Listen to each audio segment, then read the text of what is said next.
वृंदावन बिहारी लाल की जय। घोर नरक होता है जब जीव माँ के गर्भ में होता है। कितना गंदा पानी, कितनी अंदर गंदगी उसमें रहता है। कहते हैं कि घोर नरक में प्राणी पड़ा होता है ना। तो तब वो ईश्वर का भजन करता है ना।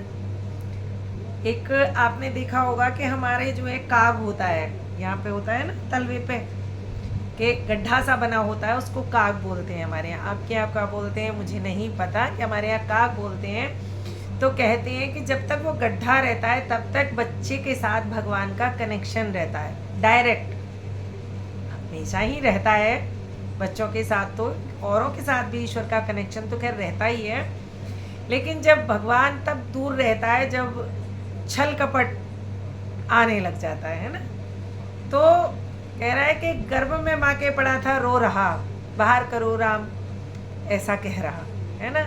तो हर पल वो ईश्वर से प्रार्थना करता है कि हे ईश्वर मुझे इस घोर नरक से छुटकारा दिलाइए।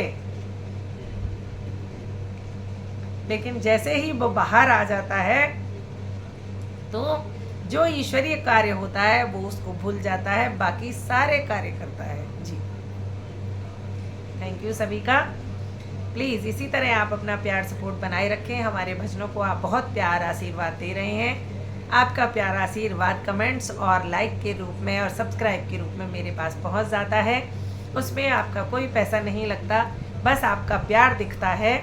तो प्लीज़ इसी तरह आप अपना प्यार सपोर्ट भजनों के साथ बनाए रखिए। बरसाने की मस्ती चैनल पर आप ज़रूर जाया करें और अच्छे अच्छे भजनों को सुनने के लिए चैनल को सब्सक्राइब जरूर करें। जय श्री राधे कृष्ण।